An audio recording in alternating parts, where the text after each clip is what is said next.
Hello everyone. Welcome. I welcome you all to lecture session on memory interfacing to 8086 microprocessor. I am Professor Gopi Krishna Rao and along with my co-associate Sheikh Abdul Rai. Today we will look at what is memory, what is the need of interfacing memory to 8086 microprocessor, and what is a process of address mapping, address decoding. We will look this with two examples. The roadmap for this is we will look at what is memory address decoding, what is an SRAM interfacing process. We will look at solved examples for ROM decoding and SRAM decoding. What is a memory? Memory is typically a storage device used to store programs and data. As we are aware, the 8086 microprocessor does not contain built-in memory. This necessitates connecting external memories. Look at an example of when we talk about our mobile phones, we talk about RAM and ROM. So typically to complete a complete microprocessor based system, this necessitates interfacing of RAM and ROM devices to it. The memory can be broadly categorized into three categories: process memory, primary or main memory, and the secondary memory. The process memory is a memory that is associated within the architecture of the processor, and this is very limited in space and which is volatile in nature. This in an example of 8086 microprocessor, this typically includes the temporary registers associated with the ALU, the general purpose registers like AX, BX and CX. And these operate at the speed of your ALU, so there is no speed. But normally to incorporate these, the cost of the chip increases. To augment this, we normally go for primary or the main memory. This is a storage location which is directly accessed by the processor or the microprocessor, where the data or the programs can be stored prior to the execution of it. We should take care that there is no disparity in the speed of access of the information from the memories to the processor. To overcome these difficulties, the semiconductor based memories like CMOS based chips, NMOS based chips are used to achieve this. The typical nomenclatures that we normally give to them are ROM, EPROM, EEPROM, static ROM, dynamic RAM. When we need to store large data and we need to have a backup, in all such cases we always make use of secondary memory. These are typically the magnetic disks. So whatever we call as hard disks or memory disks, pen drives, examples are all the examples of secondary memory, where large data files, operating systems, database management systems, additional information can be stored. So now when we look at the memory organization in 8086, 8086 is a 16-bit processor, meaning it produces the data from D0 to D15.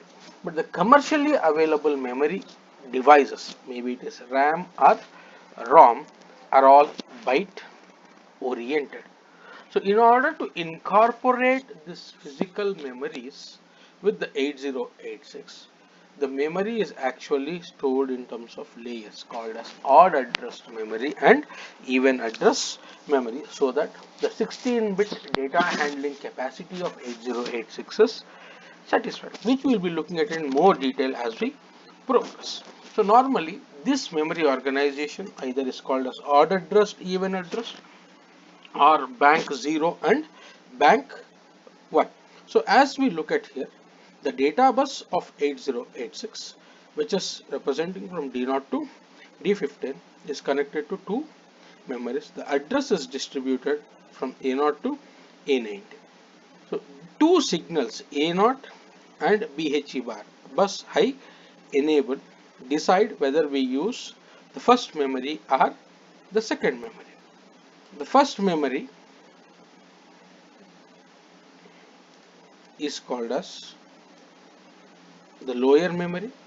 The second memory is called as a upper memory. This is also called as even address memory, and this is called as the odd address memory. Whenever the value of A0 in the address bit is equal to 0, it indicates that this memory is selected.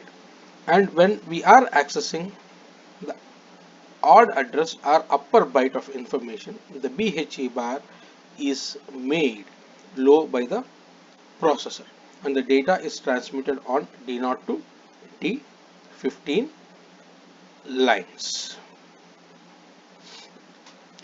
So if you look at the functionalities of the address line A0 and the bus high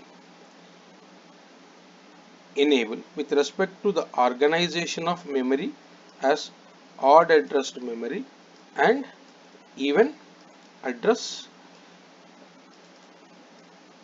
memory, when the value of BHE bar is 1 and A0 is 0, when this is a condition, only this memory is enabled.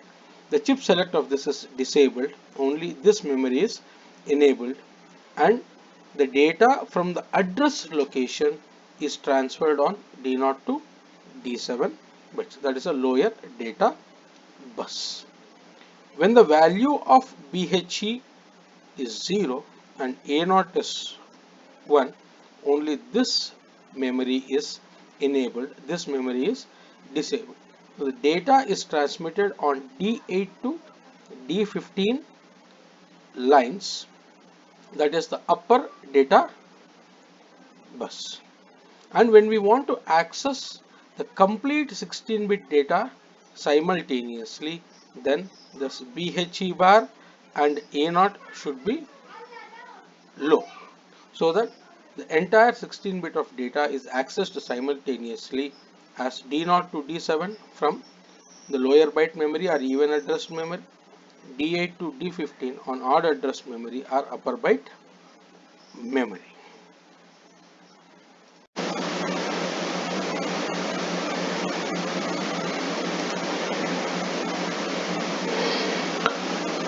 The available memory space should be distributed between the read-only memory and random access memory.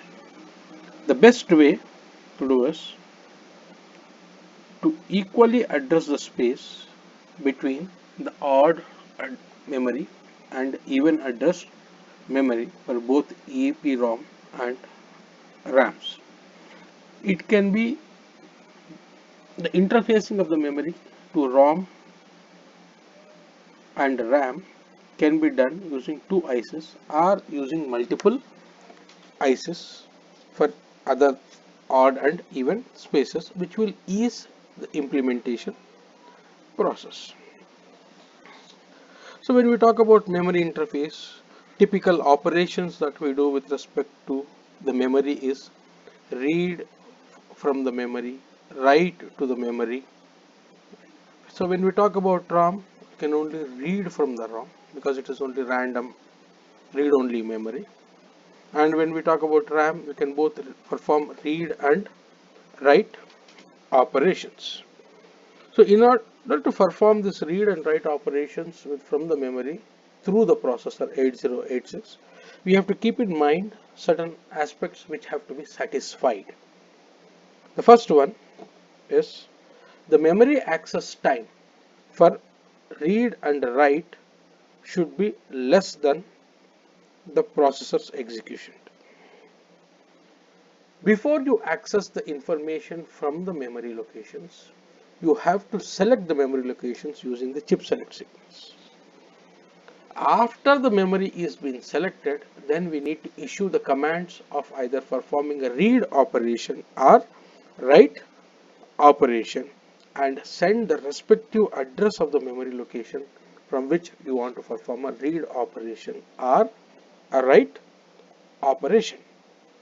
The typical semiconductor memories will look in this form.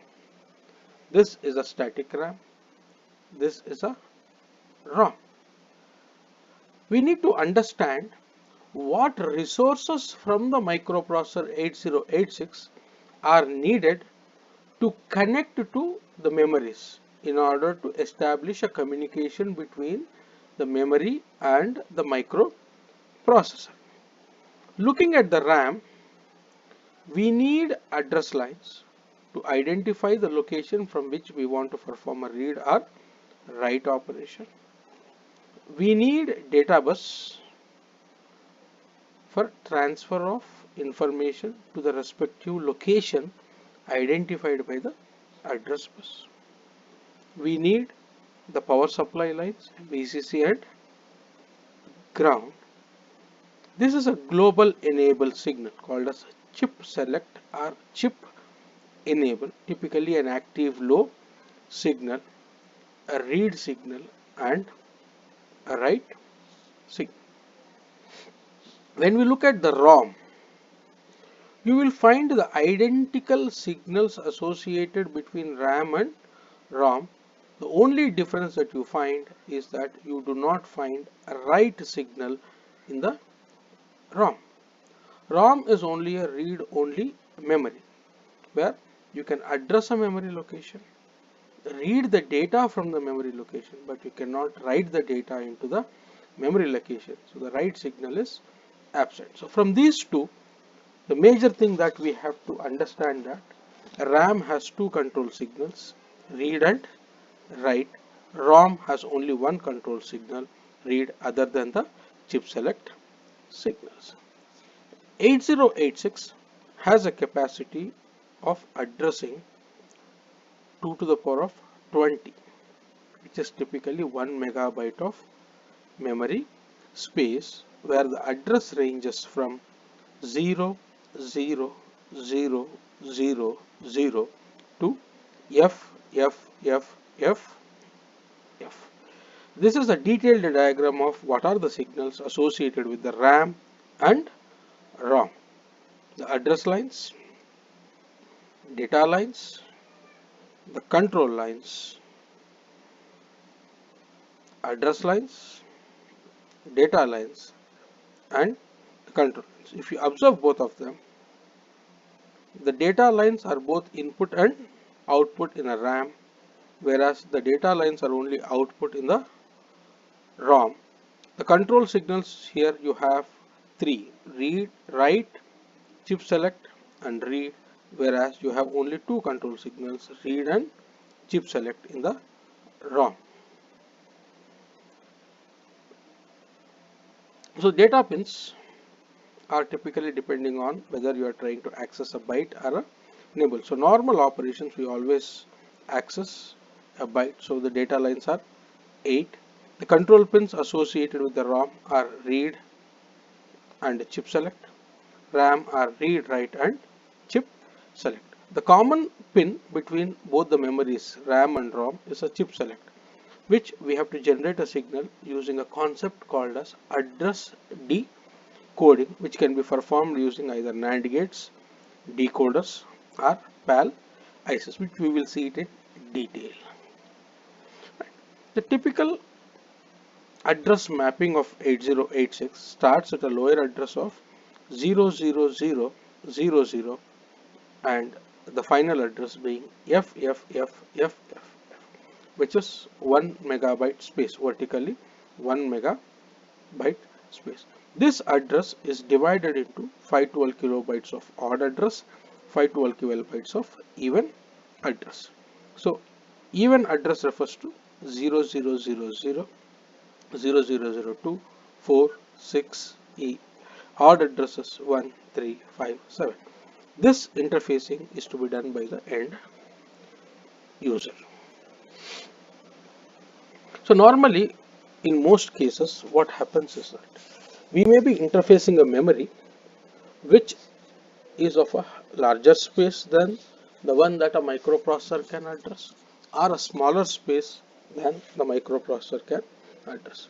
A typical 8086 has 20 address lines, so it can address up to 1 megabyte of space. In case, say suppose we need to interface a 2 kilobytes of memory, we will only need 11 address lines to access this memory.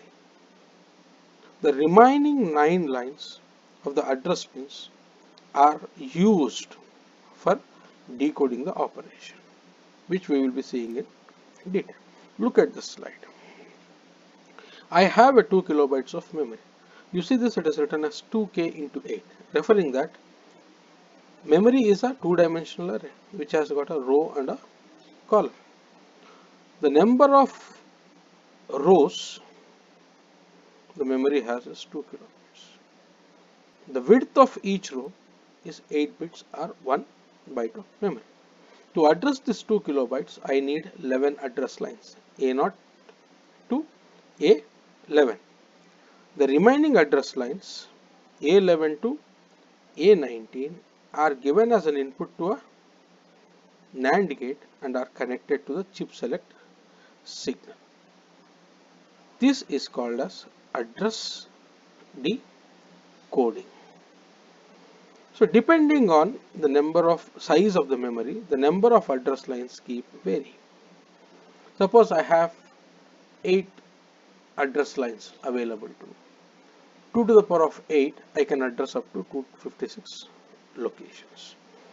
I have 9 address lines, I can address up to 512. So the easiest way of remembering is that as the address line increases by 1 bit, the memory size doubles. You can observe from this. 2 to the power of 10, 1 kilobyte. 2 to the power of 11, 2 kilo locations. 2 to the power of 12, 14 kilo locations. 2 to the power of 20, 1 megabyte of space. So when we talk about semiconductor memory interfacing, semiconductor ROMs are basically classified into two categories: static RAM and dynamic RAM. Static RAMs are constructed using transistors, whereas the dynamic RAMs are constructed using capacitors, which require constant refreshing of the information. Here in this discussion of memory interfacing, we will only consider static RAM and ROM interfacing with respect to 8086. As mentioned earlier, semiconductor memories are organized as two-dimensional arrays of memory locations.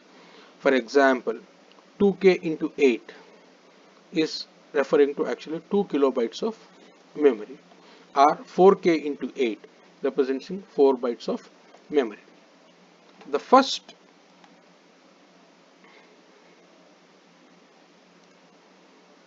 one refers to the vertical. If I consider this as a memory, it refers to the vertical length of the memory. When I take this second one, it refers to the horizontal. 8 bits refer to a byte. So 2k locations, say typically 2048. This is how the memory has to be read. In general, to address a memory location of n memory locations, one would require at least n bits of address. So how do we calculate? Use this generalized formula: n log base to n, small n equal to log base to n. So hence, if the microprocessor has n address lines, then it is able to address at most n locations in the memory. Let us say that I want to address 256 locations of the memory. Then how many address lines would I need? How many address lines would I need to access this 256 bytes of memory location? So this typically goes n is equal to log 2 to 56. So this goes to natural log of n is equal to 256, where the typical value of n will be equal to 8. This is how we calculate. The simplest way of doing it is 2 to the power of n is equal to n. So out of the n locations, maybe you want to use only few locations of it, which we call it as primary locations. So what we need to do with the remaining n lines, n minus p lines, you can use that for decoding of the address. So output of the decoding circuit is connected to chip select pin of the memory chip. What is the procedure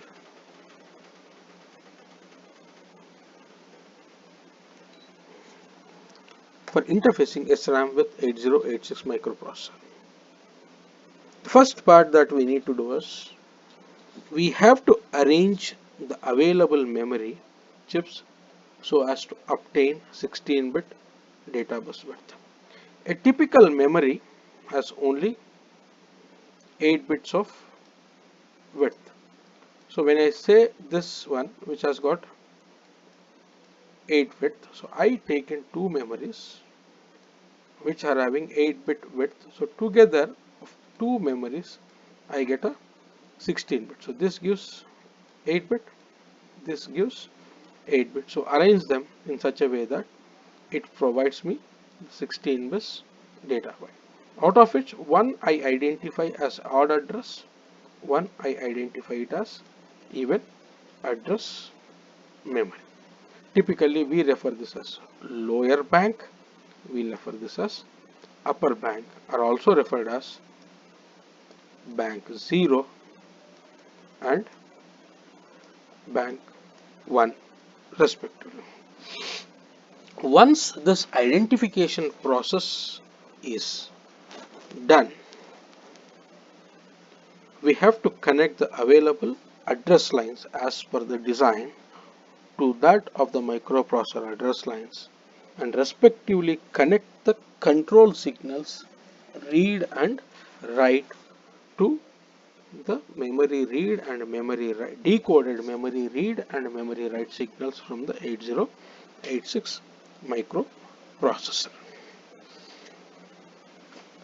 Along with the remaining address lines, out of the connected address lines, the remaining address lines, along with BHE bar signal,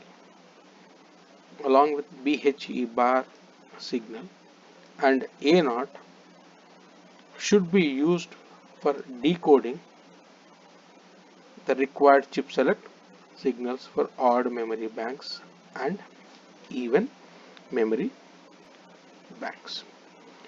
To understand the concepts of whatever we have talked, let us take an example of interfacing two 4 kilobytes EPROMs and two 4 kilobyte RAM chips with 8086 microprocessor and draw a suitable circuit showing the interfacing. This is a most common example taken in understanding the concept of memory interfacing with respect to 8086. So before we go in for actual design, few things that we need to understand is that whenever the microprocessor is reset, the registers are loaded with the default values. The instruction pointer of the microprocessor is loaded with the value of 0, 0, 0, 0, H, and the code segment register is loaded with the value of F, F, F,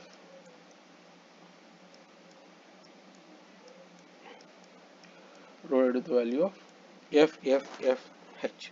So default, the physical address that this chip select and instruction pointer are referring to a location F, F,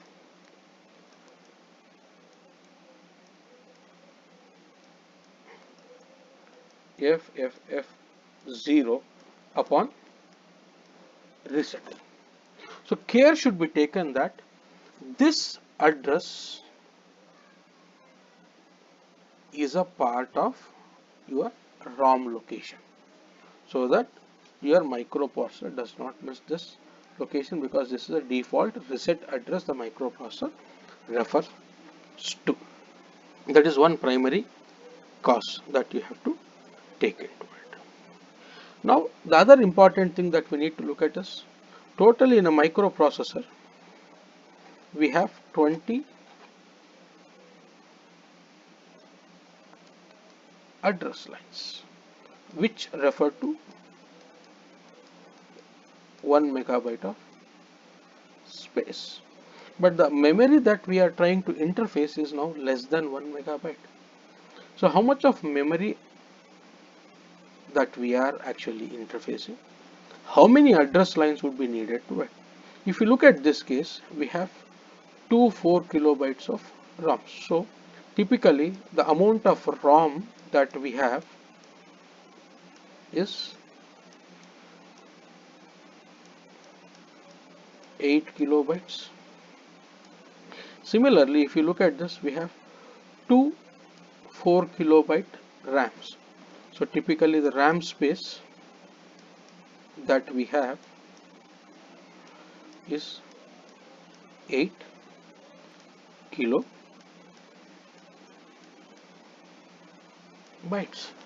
So how many address lines would be needed to access 8 kilobytes of memory? So we have seen, use a formula, 2 to the power of n is equal to n. So in this case, what is this n? 8 kilobytes. So 8 kilobytes refers to 8096. So 2 to the power of n is equal to 8096, where n is obtained to be 13. So 13 address lines are required to address 8 kilobytes of memory. Maybe it is RAM or ROM. Out of the 20 address lines, so we have address lines ranging from A0 to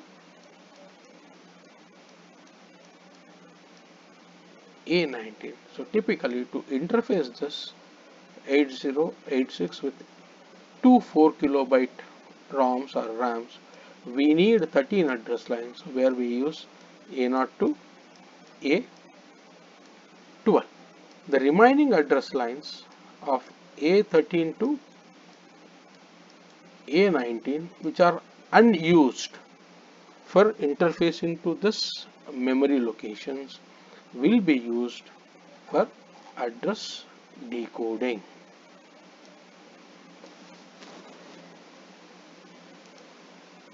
Will be made used for address decoding.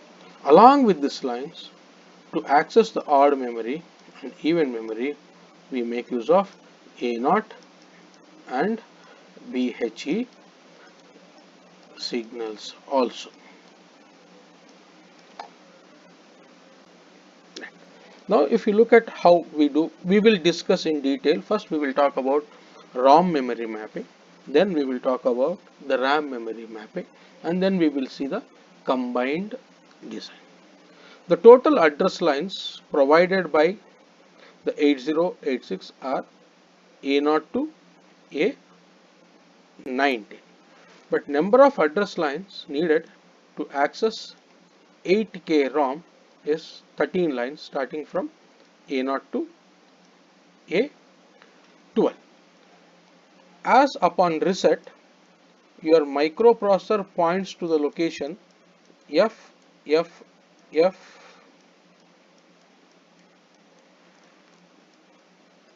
0, this address should be a part of your ROM. So to incorporate this, the memory mapping, we will do it from ending address to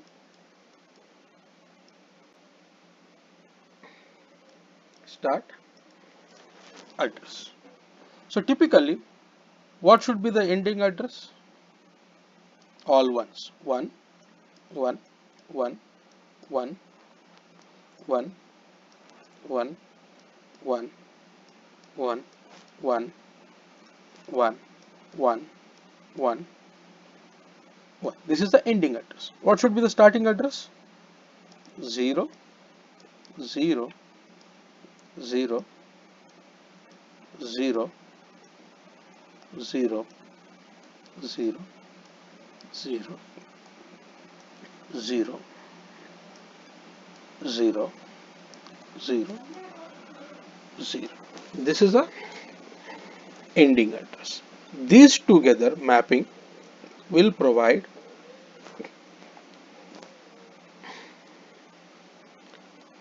8K space. The remaining address lines which are unused are kept at 1.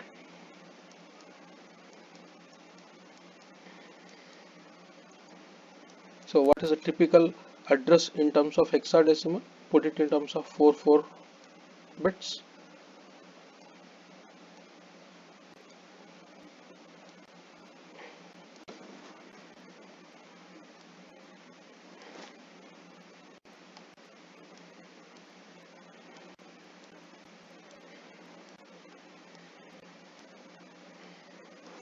So what is this address?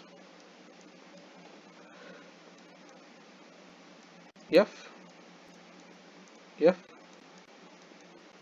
F, F, and F. What is this address? F. What is this? E, and then 0, 0, and 0. So typical memory mapping of 8K ROM, 8K ROM is starting as FE000 and ending is FFFFF. This is selected to incorporate the address to fall within this range FFFF0. So look at this. This is a ROM ending address as discussed. The remaining unused address lines are filled with 1. So together the total address becomes FFFFFH. Right? This is a ROM. This is a ROM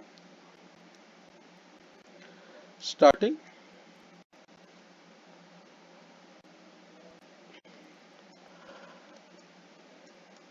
address.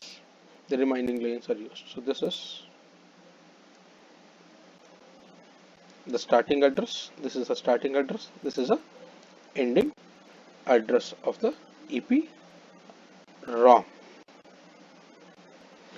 Now when we look at the RAM memory mapping, here we will follow continuous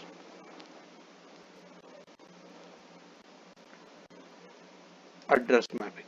So when we say continuous address mapping, from wherever we have stopped the ROM mapping, we will start the RAM mapping. This address, that whatever you see here, this is the starting address of the ROM. So immediately, as your RAM is also 8 kilobytes, which needs 13 address lines, the ending address of the RAM is also 1111 1111 1111. To augment the differentiation between the RAM and ROM, this A13 bit which was 1 for ROM is made 0 for RAM. This is an identification that your address is either a ROM address or a RAM address. So you have to keep this in mind, and the remaining lines are all made ones. So typically the starting address would be 1111111000. So the starting address of the ROM, taking 4 bits together,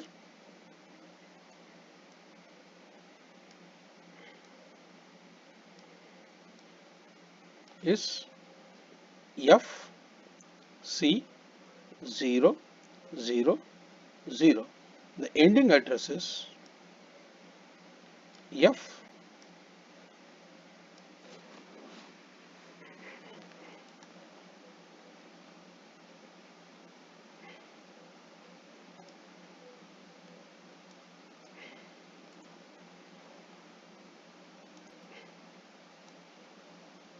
FD, F, F, and F. So total memory map, complete memory map of ROM and RAM, starting from the ending address of FFFFF to FE000 is for EPROM, and ending starting from FC000 to FDFFF is for ROM. If you clearly observe this A13 bit, it is 1 for ROM, 0 for RAM.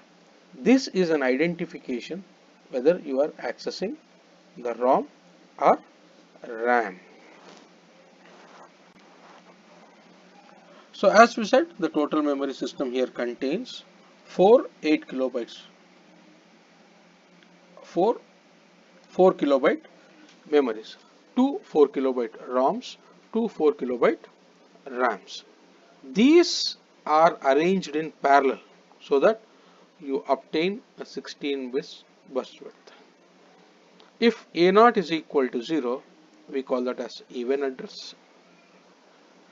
If it is 1, then we call it as odd address, and along with this BHE signal is used to access the information.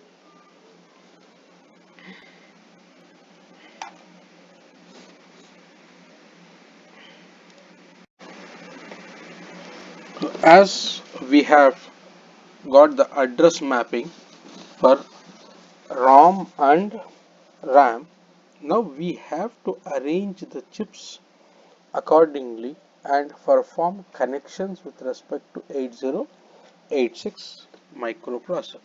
As described earlier, the size of data space in each location of a memory is 1 byte, whereas 8086 accesses 16-bit data, which is 2 bytes. So the memories have to be organized in parallel. First, starting with the ROM, here we have placed two 4 kilobytes of ROMs, which need 12 bits for addressing. So A0 to A11 for one 4 kilobyte, A0 to A11 for another 4 kilobytes of ROM. This address is split into odd address and even address memory. The lower address space are called as lower memory, is connected to D0 to D7 data lines of microprocessor. The upper address memory or odd address, the data lines D8 to D15 are connected to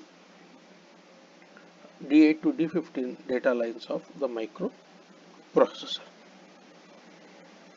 Similarly, the two RAM chips of each 4 kilobytes, which needs an address of 12, These two chips together forms an 8 kilobytes which need 13 bits of address lines. Individually they will be needing 12 lines of address. Are also placed parallelly. The lower RAM data lines are connected to D0 to D7. The upper RAM, also called as odd RAM, the data lines are connected to D8 to D15. The address lines A1 to A12 from the microprocessor are connected to A0 to A11 address lines of the ROMs and RAMs respectively. Here the starting address is not taken as A0 because A0 is used for selection of odd and even memory locations. So the address lines A1 to A12 from the microprocessor are connected to the address lines of A0 to A11 of all the microprocessors parallelly. The control lines read and write, memory read and memory write, are respectively connected to memory read, memory write of the microprocessor. Once these primary connections are made, we have to identify what signals are to be connected to this chip select lines. To use the remaining address lines, the address lines A13 to A19 are not used. So these are typically used for connecting to chip select signals. And along with that we have two more basic signals, BA0 and BHE bar, which identify whether we are accessing an odd memory or even memory. Making use of all these signals, we will have to generate a logic called as decoding logic so that the respective memory chips are activated for performing the read-write operations. So to make use of this, here we are making use of a 3 to 8 decoder. The inputs to the decoder are A0, A1 and A2, which are connected to BHE bar, A0 and A13. Remember this, BHE bar selects the odd memory, A0 selects the even memory, and A13, in our memory mapping we have seen that A13 line was 1 for ROMs and it was 0 for RAMs, whereas A14 to A19 were all ones irrespective of ROM or RAM. That's the reason we have selected BHE bar, A0 and A13 as a select lines for the decoder. The remaining address lines A14 to A19 are connected to the enable terminals of the decoder. Starting with the address line A14 to A19 are connected to a NAND gate and are connected to the active low E1 bar, E2 bar and through a NAND gate connected to E3, so that this will enable the decoder. And one important thing that we need to remember is that the 3 to 8 decoder has 8 outputs, starting from output 0 to output 7. But here we have only 4 memory chips. So we need to generate only 4 chip select signals. So which lines of the decoder are needed to be used to connect to this chip select signal? So we will do a mapping of this decoding. Look at this table. Look at the configuration of A0 and BH. These are 2 bits. So possible configurations are 0 0, 0 1, 1 0. The other possible combination is 1 1. If A0 is equal to 0, the lower memory, or call it as even address memory, has to be selected. When BHE bar is low, the upper memory or odd address memory has to be selected. So default, when the values of A0 and BHE bar are zeros, you are actually accessing 16-bit data. So the entire data will flow on D0 to D7 lines, and you are accessing both the memories parallel.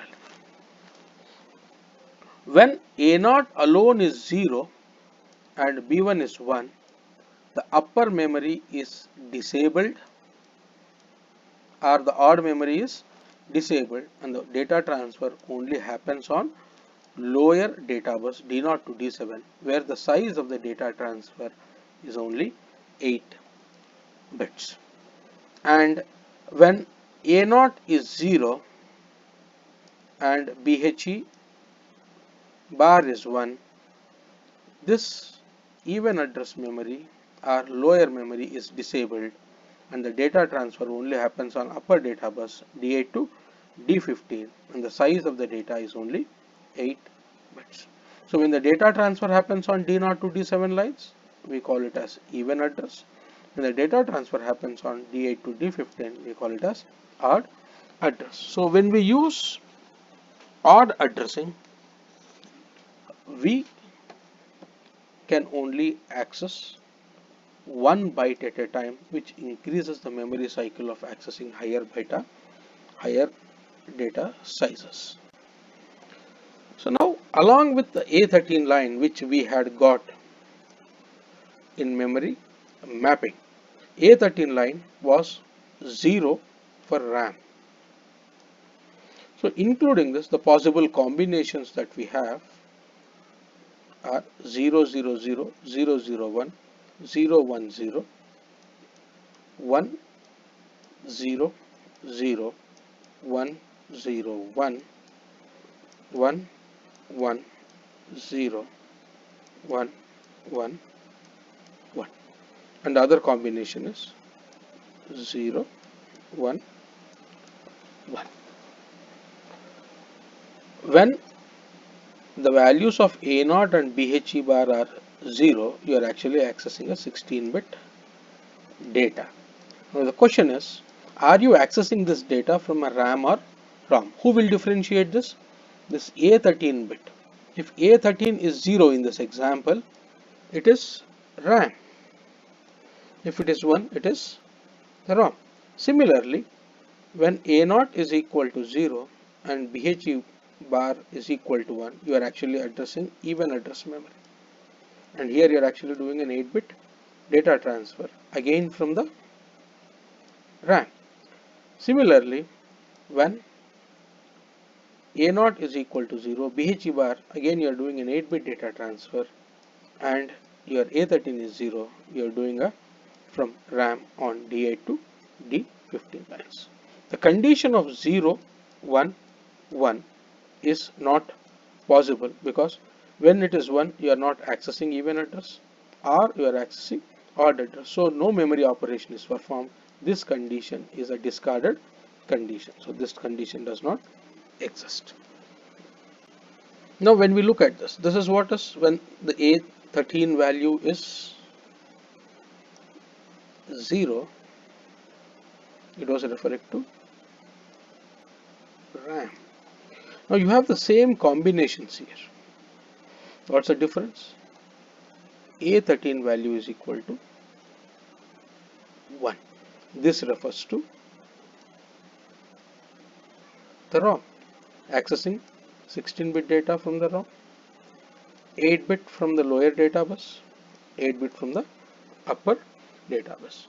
So this A13 line differentiates whether you are accessing the RAM or accessing the ROM.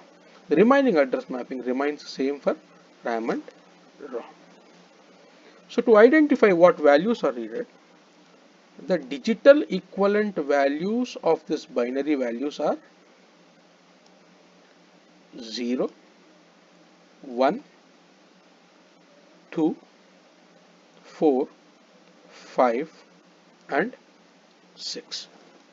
So out of the 8 outputs, this BHE bar, A0, A13 are inputs to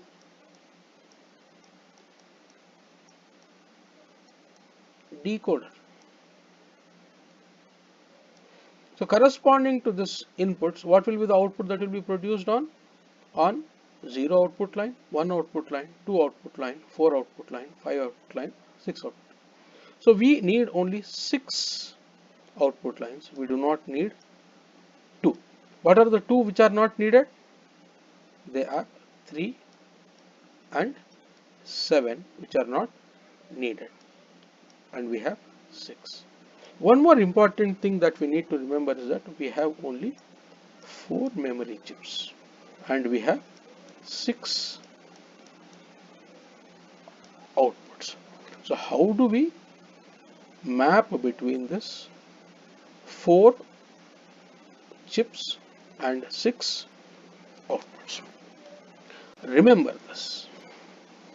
When you are performing this operation, assume that you are performing a 16-bit data read from a RAM device. So you need to use the entire D0 to D15 address lines. And when you are performing only an 8-bit data transfer on even address or lower data lines, you need D0 to D7. Or if you are performing an odd address from the upper RAM, you need D8 to D15. So in such cases, when this condition has to be achieved, either this should be true, this should also be true. So out of these 3 possible combinations of outputs, 0, 1, 2, we have to generate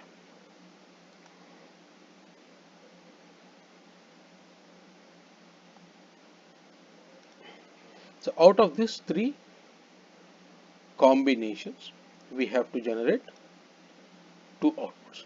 Similarly, out of these 3 combinations, we have to generate the 2 outputs.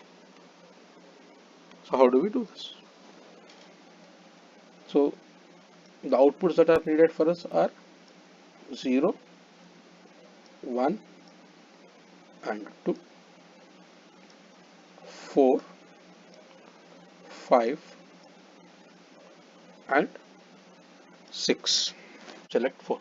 So what are the signals that we need to connect to chip select 1 and chip select 2? Looking into this, the outputs 4, 5, 6 correspond to ROM. The outputs 0, 1 and 2 correspond to RAM. So these 3 are for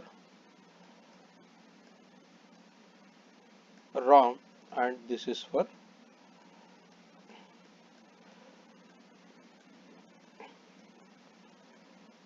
RAM. So when we want to enable this memory device chip select, we have to get an active low on this line. To achieve this, we will take an AND gate and we will connect 2 inputs to the AND gate. So what should be these 2 inputs? This 4 is common for both odd memory and even memory. Now as we are addressing odd memory, chip select 1 is connected to the odd address memory. So we will be needing output 6. So we will connect lines 4 and 6 here, and output of this AND gate we will connect it to this. So let us assume that A13 is 1, A0 is 1 and BHE bar is 0. A13 is 1, A0 is 0, BHE bar is. So what is this representing? 6. So which one will be selected? 6. So as the output of the decoder is an active low, this will be 0. So this signal is 0. So according to the truth table of AND gate, 0 0, 0 1, 1 0, 1 1. If any one of the inputs is 0, the output is 0, and only when both the inputs are 1, the output is 1. So irrespective what this signal is, as this is 0, the output is 0. This chip is enabled. Right? So similarly, when we want to select the second ROM, even addressed ROM, we need to have CS2 bar. So in that case, to address this 4 will be a common one for both odd memory and even memory. Now we will need this pin number 5 to address this even memory. So we will take another AND gate, connect the common signal,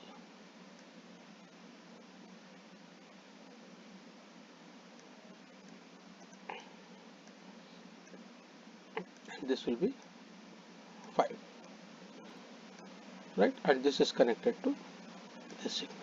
Taking the same configuration of 0 1 0, only 6 is made 0, meaning that the remaining all will be 1. So 5 will be 1, 4 will be 1, 2 will be 1, 1 will be 1, this will also be 1. So this is 1 and 1. Output of this AND gate is 1. So this memory is not enabled, only this memory is enabled. Right. Similarly, let us assume that the address is 1 0 0. Now look at this. A13 represents ROM, A0 is 0, PHE is also 0. So in that case, so what will be the signals at this case? Right? This is 4. So 4 will be 1. 4 will be 0. The remaining all will be 1s. So as this is 0, 4 is a common signal. So the outputs of both the AND gates will be 0. Both the memories are enabled. So the entire data from D0 to D7 and D8 to D15 is accessed by the microprocessor. So this is how it goes. 4 and 6, and then 5 and 6. Similarly, when we want to access the RAM locations, the signals that are associated with it are 0, 1 and 2. So to connect to this RAM, so we will use an AND gate. The output of this AND gate is connected to this. This is an odd addressed RAM. So what would be the address that we need for an odd addressed RAM? To an odd addressed RAM, we need 2 and as well as 0. So what we do? We take a common signal 0, which will be common for both odd address and even address, and this is 2. Right. Similarly, we will take another AND gate.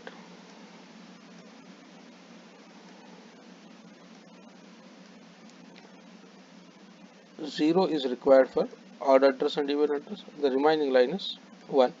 This is connected to chip select 4.